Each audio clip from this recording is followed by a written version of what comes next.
கதை வீடு தூது.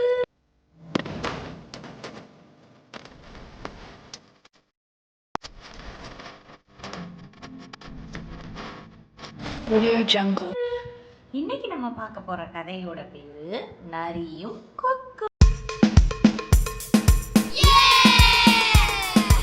நம்ம சேனலை இன்னமும் சப்ஸ்கிரைப் பண்ணாமல் இருக்கிறவங்க உடனடியாக சப்ஸ்கிரைப் பண்ணுங்கள். இந்த வீடியோ உங்களுக்கு பிடிச்சிருந்தா கண்டிப்பாக லைக் பண்ணுங்கள், உங்கள் ஃப்ரெண்ட்ஸோட ஷேர் பண்ணுங்கள். வாங்க கதைக்குள்ளே போகலாம். ஒரு தடவை ஒரு காட்டுக்குள்ள ஒரு நரியும் ஒரு கொக்கும் நல்ல ஃப்ரெண்ட்ஸாக இருந்தாங்களாமா. ஆச்சரியமா இருக்குதுல்ல. நரி எப்பயுமே தந்திரமான அனிமல், யாரையாவது பிடிச்சி எப்படிடா சாப்பிடலான்னு நினைக்கும். ஆனால் இந்த நரி என்ன செஞ்சிச்சு, ஒரு கொக்கோட ஃப்ரெண்டாக இருந்துச்சாம். ஒரு தடவை அந்த கொக்கு கிட்ட போய் இந்த நரி என்ன சொல்லிச்சான், கொக்கே கொக்கே, நீ என்னோட வீட்டுக்கு ஒரு வாட்டி சாப்பிட்றதுக்கு வரியா? நான் உனக்காக நிறையா எம்மி ஃபுட்டு செஞ்சு வைக்கிறேன், நீ என் வீட்டுக்கு வந்ததே இல்லையில, வந்து ஒரு தடவை பாரேன் அப்படின்னு சொல்லிச்சான். உடனே இந்த கொக்கு என்ன செஞ்சான், ஹாய் நம்ம ஃப்ரெண்ட் நம்மளை வீட்டுக்கு கூப்பிட்டுருக்கா, நம்ம போகலாம் அப்படின்னு சொல்லிட்டு என்ன செஞ்சிச்சான், போச்சான். அப்படி போகிறப்ப யார் வீட்டுக்காவது நம்ம போனால் என்ன செய்யணும் குட்டிகளா, அந்த ஸ்டார்க்கோட அம்மா, அந்த கொக்கோட அம்மா அவங்கக்கிட்ட சொல்லி கொடுத்தாங்களாம், நம்ம ஃப்ரெண்ட்ஸ் வீட்டுக்கோ நம்ம சொந்தக்காரங்க வீட்டுக்கோ நம்ம போனால் என்ன செய்யணும், அவங்க வீட்டில் இருக்கிறவங்களுக்கு நிறைய சாப்பிட்றதுக்கு பொருள் வாங்கிட்டு போகணும். அதுதான் என்னது, நல்ல பழக்கம். ஓகேவா?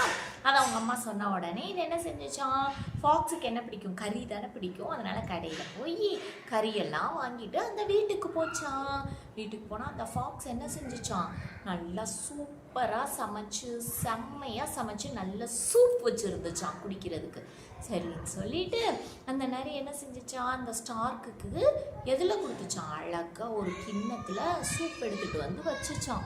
அதுலேருந்து ஸ்மெல் அப்படியே கம்ம கம்ம கம்ம கம்மன்னு சூப்பராக வந்துச்சான். ஆனால் கொக்குக்கு வாய் எப்படிடா இருக்கும், இவ்வளோ பெருசாக நீட்டிக்கிட்டு இருக்கும்ல கொக்குக்கு. அதுக்கு போய் ஒரு பவுலில் சூப்பு கொடுத்தா அதால் உள்ளே போய் அந்த இதை விட்டு நம்மளால் குடிக்க முடியுமா முடியாதா, நீங்கள் சொல்லுங்கள், யோசித்து சொல்லுங்கள், முடியுமா முடியாதா? முடியவே இல்லையா, அதால் சாப்பிடவே முடியலையா. ஆனால் இந்த நரி மட்டும் என்ன செஞ்சிச்சான், அதுக்கு எதுக்கு உட்காந்துக்கிட்டு நல்லா அந்த கிண்ணத்தில் இருக்கிற சூப்பை குடிச்சிக்கிட்டே இருந்துச்சான். இந்த கொக்கும் இந்த நரி நமக்கு குடிக்க முடியலன்றதை பார்த்து வேறு ஏதாவது ஃபுட்டில் குடிக்கும், இல்லைன்னா வேறு ஏதாவது பாத்திரத்தில் சாப்பாடு கொடுக்கும்னு பார்த்தா இந்த நரி கவனிக்கவே இல்லையாமா. அது பாட்டுக்கு சாப்பிட்டுக்கிட்டே இருந்துச்சான். சாப்பிட்டும் முடிச்சிருச்சான். முடிச்சுட்டு என்ன சொல்லிச்சான், கொக்கே கொக்கே, உனக்கு இந்த சாப்பாடு பிடிக்கலையா, சரி விடு அப்படின்னு வேற சொல்லிடுச்சான். இந்த கொக்குக்கு ரொம்ப சேட் ஆயிடுச்சான், என்னடா இந்த நரி இப்படி இருக்குது அப்படின்னு. நம்ம ஃப்ரெண்டு தப்பு பண்ணாங்க அப்படின்னா ஃப்ரெண்டுக்கிட்ட நல்லதை மட்டும் சொல்லிட்டு அவங்க பண்ணுற தப்பெல்லாம் சொல்லாமல் இருக்கலாமா? No no no no. ஃப்ரெண்டாக இருந்தால் அவங்க என்ன தப்பு பண்ணாலும் அவங்களுக்கு எது கரெக்டோ அதை கண்டிப்பாக சொல்லி தந்துடணும். அதனால் இந்த கொக்குக்கு ஒரு ஐடியா வந்துச்சான். என்ன செஞ்சிச்சா, நரி கிட்ட, நரியே நரியே, நான் உன் வீட்டுக்கு வந்தேன்ல, அந்த மாதிரி நீ என்ன செய்ய, என்னோட வீட்டுக்கு வா அப்படின்னு சொல்லிச்சான். அப்படியா, வர்றேனே, நாளைக்கு லஞ்சுக்கு உங்கள் வீட்டுக்கு நான் வர்றேன் அப்படின்னு நரி சொல்லிச்சான். கொக்கு மனசுக்குள்ள, வா வா, உனக்கு நான் நீ பண்ண தப்பு என்னன்னு புரிய வைக்கிறேன் அப்படின்னு நினச்சிக்கிச்சா மனசில். அடுத்த நாள் என்ன செஞ்சிச்சான், இந்த நரி கொக்கோட வீட்டுக்கு சாப்பிட்றதுக்காக போச்சான். அப்படி கம்ம கம்முன்னு அப்பயும் நல்லா சாப்பாடு வாசனை வந்துச்சான். நரி, இன்னைக்கு நம்ம சாப்பாடை ஒரு கட்டு கட்டிட வேண்டிதான் அப்படின்னு சொல்லிட்டு கம்மா வேற மீன் குழம்பு வச்சுருந்தாங்களாமா. ஸ்டார்க்கெல்லாம் என்னப்பா சாப்பிடும், கொக்கு என்ன சாப்பிடும், கொக்குக்கு மீன்னா ஃபேவரட் ஃபுட்டு. கொக்கு எப்படி பிடிக்கும் தெரியுமா மீனை, ஒரு தண்ணிக்கு நடுவில் போய் அதோட லெக்ஸ் எல்லாம் எப்படி இருக்கும், நீளமாக இருக்கும், போய் நின்றுக்கும். எப்படி நிற்கும், ரெண்டு காலில் நிற்குமா நம்மளை மாதிரி, நோ நோ நோ, ஒரு காலை மட்டும் ஊனிட்டு இன்னொரு காலை தூக்கிட்டு அப்படியே அசையாமல் சில மாதிரியே நிற்கும். இப்போ மீன் என்ன செய்யும், இப்படி நீந்திக்கிட்டே வருமா, அப்போயும் அது என்ன செய்யும், அப்படியே அசையாமல் கொக்கு நிற்கும், அப்படியே பார்த்துக்கிட்டே நிற்கும்.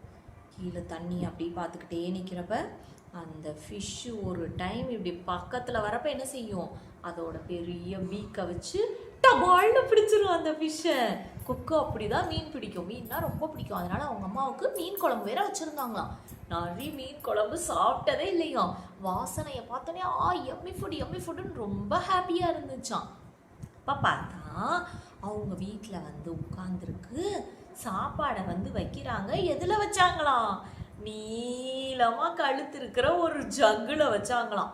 அப்போ இந்த ஸ்டார்க் என்ன செய்யும், கொக்கு என்ன செய்யும், அதுக்கு பெரிய வாய் தானே, அந்த வாயை அந்த ஜக்குக்குள்ளே விட்டு அழகாக அந்த மீன் குழம்ப குடிக்க ஆரம்பிச்சிருச்சான். ஆனால் நரி வாய் எப்படிப்பா இருக்கும், இவ்வளோ தானே இருக்கும் நரியோட வாய், அதால் உள்ளே விட முடியுமா? விடவே முடியலையாம். இப்படி அதுவும் அதுக்குள்ளே விட ட்ரை பண்ணி பார்த்துச்சான். ஆனால் விட முடிஞ்சிச்சு, அதால் விடவே முடியலையாம். ஒரு ட்ராப்பு கூட அந்த மீன் குழம்பு அதால் குடிக்க முடியலையாமா. அது உடனே ரொம்ப சேடாகி கொக்குக்கிட்ட டேரெக்டாக கேட்டுருச்சான், என்ன என்னால் சாப்பிடவே முடியல, நீ மட்டும் சாப்பிட்டுட்டே இருக்க மீன் குழம்ப அப்படின்னு சொல்லிட்டு. உடனே தான் அந்த கொக்கு சொல்லிச்சான், பாத்தியா நான் சாப்பிட்ற மாதிரி ஒரு பாத்திரத்தில் உனக்கு ஃபுட்டு வச்சா உன்னால் சாப்பிட முடியுதா? முடியலை இல்லை. அதே மாதிரி தான் நான் உன் வீட்டுக்கு வந்தப்போ எனக்கு சாப்பிட்ற மாதிரி நீ ஒரு பாத்திரம் வாங்கி வச்சுருக்கணுமா இல்லையா, நீ செய்யலைன்னு சொல்லிச்சான். நரிக்கு அப்போ தான் நம்ம பண்ணது தப்பு அப்படின்றதே புரிஞ்சிச்சான். அதே மாதிரி செல்லக்குட்டிகளா, நம்ம வீட்டுக்கு யாராவது வர்றாங்கன்னா, கெஸ்ட் வருவாங்கல்ல, விருந்தாளிகள் வருவாங்கல்ல, அவங்களுக்கு கம்ஃபர்டபுள்னா என்ன அர்த்தம், அவங்க வசதிக்கு ஏற்ற மாதிரி கண்டிப்பாக நம்ம பண்ணி கொடுக்கணும். அதுதான் நல்ல விருந்தோம்பல் பண்பு. ஓகேங்களா? விருந்தோம்பல்னா என்ன அர்த்தம், நம்ம வீட்டுக்கு வர்ற கெஸ்ட்டை நல்லபடியாக அவங்க மனசு கஷ்டப்படாத மாதிரி கவனிச்சுக்கிறதுக்கு பேர் தான் என்னது, விருந்தோம்பல். சொல்லுங்க, விருந்தோம்பல். விருந்தோம்பல். நீங்க நல்ல பிள்ளைங்களா அந்த பழக்கத்தை சின்ன வயசுல இருந்தே பழகணும். ஓகேவா? உங்க அம்மா வீட்டுக்கு ஒரு அங்கிளோ இல்ல ஒரு ஆண்டியோ வராங்கன்னு உள்ள வந்தாங்கன்னே நீங்க என்ன செய்யணும், குடுகுடுன்னு ஓடி போய் சேர் எடுத்து போட்டு உட்காருங்க அங்கிள், உட்காருங்க ஆண்டி, வணக்கம் அப்படின்னு சொல்லணும். எப்படி சொல்லுவீங்க வணக்கம்? சொல்லுங்க.